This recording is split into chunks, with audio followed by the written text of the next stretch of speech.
Cela vous est déjà-t-il arrivé que quelqu'un vous demande ceci: je te demande quelque chose, mais s'il te plaît, dis-moi oui, et après je te dirai en quoi cela concerne. C'est sûr que accepter ce genre de choses nous met un petit peu, nous expose à certains risques. Au moins, on sait à qui on dit oui. C'est déjà pas mal. Mais lui dire oui, c'est se laisser séduire, c'est consentir au lien qui portera bien au-delà de la première demande. Alors c'est un petit peu ce qui s'est passé pour les disciples.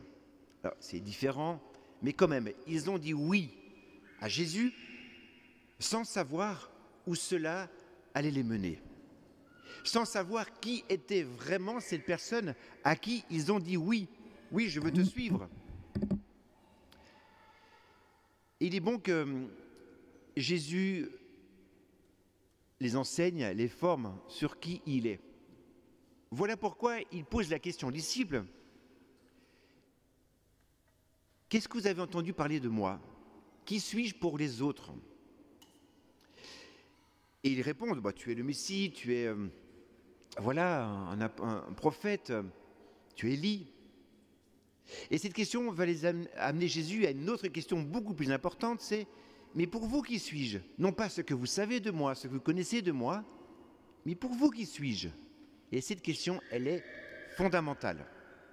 Jésus est un passeur. Il est en train de faire des passages avec ses disciples en formation. Et le premier passage dans cet évangile, c'est celui-ci: passer du on au je. Qu'est-ce qu'on dit de Jésus à qu'est-ce que moi je dis? Alors, je vais passer un micro dans l'assemblée, chacun se lève à son tour et va dire ce que vous pensez de Jésus. Ça vous va? J'aimerais bien faire ça. Qui est Jésus pour toi? Dis-moi qui c'est. C'est un trésor. C'est quoi la souveraineté de Jésus dans ta vie? Qui est Jésus pour toi? Dis-moi. Est-ce qu'il change ta vie ou pas? Moi, je vous assure qu'il a changé ma vie. À tel point que quand j'ai compris qui il était et qu'il était le Christ, le Dieu vivant, et qu'il était proche de moi, et ça m'a touché, son amour m'a touché, je suis devenu prêtre. Je ne dis pas ça pour devenir prêtre. Je dis ça parce que c'est bon que nous puissions dire qui est Jésus pour nous. Donc ce passage du on au je. Qui est Jésus pour moi? Il y a un second passage, il est plus délicat. Écoutez bien. C'est un passage du bien au mieux. Et cela se fait par la purification de la croix. Je m'explique. Vous avez entendu la réponse de Pierre qui dit: je sais qui tu es le Messie. Meshua en hébreu, ça veut dire Christos. En grec, tu es le Christ, le oint, le Messie, celui qu'on attendait. Et certes, Pierre, quand il dit cela, il a une image très particulière de ce que c'est que le Messie pour lui. Et Jésus va l'amener à autre chose. Parce que ce qu'il dit, ce n'est pas suffisant. Pierre a une conception messianique du Christ qui est le libérateur, l'homme politique. Il va l'amener à un Dieu, à un Christ qui est souffrant. Et il lui dit: je vais souffrir, je serai rejeté. Et donc il prend cette prophétie de Isaïe 53 qui dit combien c'est le serviteur souffrant, cet homme va souffrir, mais qu'à travers ses souffrances, il y a une véritable fécondité. Cet homme broyé par la souffrance et le châtiment va, à travers ses blessures, nous donner la paix, nous guérir. C'est assez étonnant ce passage. Mais quand on y réfléchit, mais qu'est-ce que c'est important? Passer par la croix. Et ça, pour Pierre, c'était difficile à accepter. Parce que nous aussi, nous voyons un Dieu à notre mesure. Nous avons des images bien faites sur Dieu. Mais quand Dieu ne répond pas, quand Dieu souffre, quand Dieu n'est pas comme on espérait, on lui en veut. On veut même le chasser de notre tête, notre esprit, notre foi. Oh, si c'est ça, la foi, Dieu, non. Ben si, ça passe par la souffrance.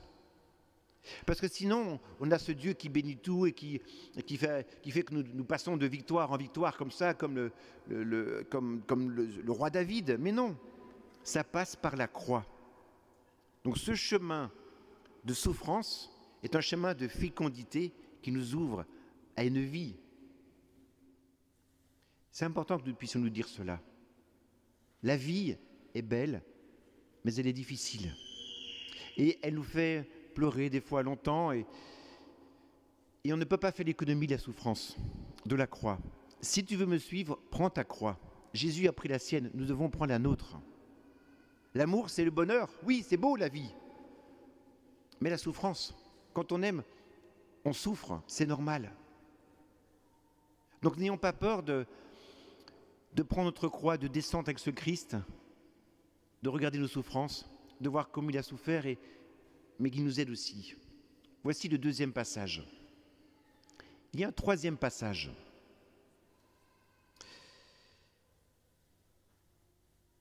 C'est de savoir qui nous sommes. Si je réponds à cette question, qui est Jésus pour moi, je vais répondre à une autre question fondamentale, qui moi je suis. Est-ce que vous savez qui vous êtes? À nouveau, je prends mon micro et je passe dans les rangs, je dis, dis-moi qui t'es. Parle-moi de toi. C'est très compliqué de savoir qui nous sommes. Et comme nous ne savons pas très bien qui nous sommes, eh bien nous allons chercher à construire notre identité à travers les études que nous faisons, à travers le métier que nous avons, à travers les gens que nous fréquentons, à travers l'équipe de foot que nous supportons, à travers les vêtements que nous portons, à travers, etc., etc. On va construire notre identité.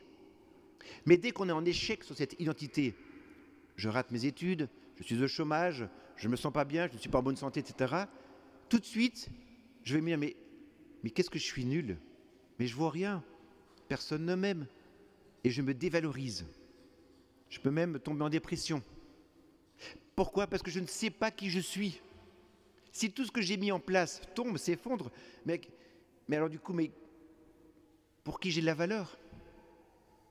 Eh bien, tu as la valeur. Même si tu ne sais pas, si tu es en échec, si c'est compliqué pour toi aujourd'hui, tu as la valeur. Pourquoi? Parce que regarde ton modèle, c'est Jésus. Jésus, c'était quoi sa valeur? Toute sa force, il a puisé dans son identité de fils de Dieu. Il le savait qu'il était.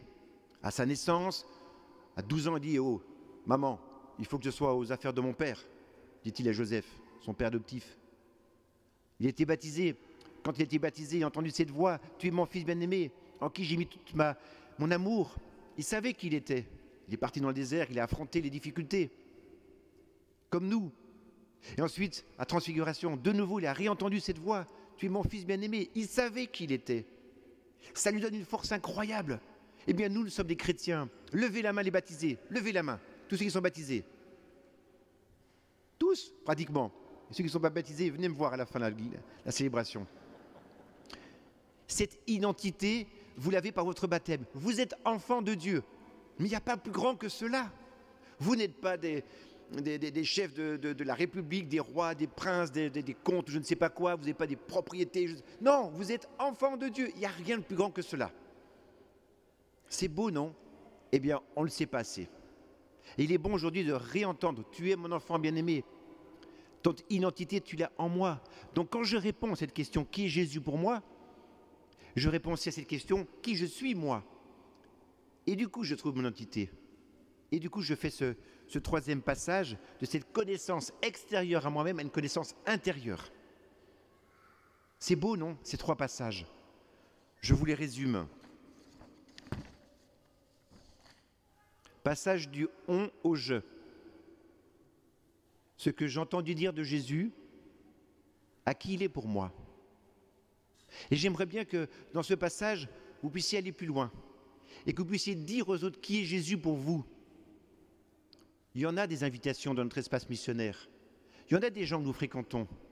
Eh bien, dans toutes nos conversations, dans nos invitations, dans les gens que nous pouvons voir de temps en temps, est-ce que je suis capable de dire, mais ce je sais qui est Jésus pour moi, et je le dis aux autres. Soyez des disciples missionnaires, partagez votre foi, témoignez, amenez des gens à l'église. Oui, notre église doit grandir, non pas pour être un méga church, non, parce que nous avons un trésor et nous voulons le partager. Cette semaine missionnaire, nous devons la partager. Oui, Jésus, je te connais et je te donne aux autres. Combien de fois nous ratons des occasions de parler de Jésus? Beaucoup. Donc, ce passage du on au je, et je témoigne. 2. Ce passage du faux Dieu à un vrai Dieu. Un Dieu à ma mesure, un Dieu super puissant, un Dieu qui répond à toutes mes demandes, un Dieu distributeur automatique. Non. Un Dieu qui me dit, je t'accompagne dans ta souffrance. C'est normal que la vie soit compliquée. Je ne te la complique pas, je ne veux pas que tout souffre. Moi aussi j'ai souffert. Par contre, dans cette souffrance, il y a une fécondité et je t'accompagne. N'aie pas peur de souffrir. Je suis avec toi. C'est normal que ta vie soit compliquée. Je vais te la rendre belle, mais dans les difficultés, je suis avec toi. Troisième passage, connaissance extérieure à ce que je suis, connaissance intérieure à qui je suis, grâce à mon baptême, à cette identité en Dieu.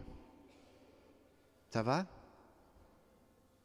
Bien, demandons cette grâce au Seigneur, de pouvoir partager notre foi, de savoir qui nous sommes et d'accepter nos difficultés. Amen.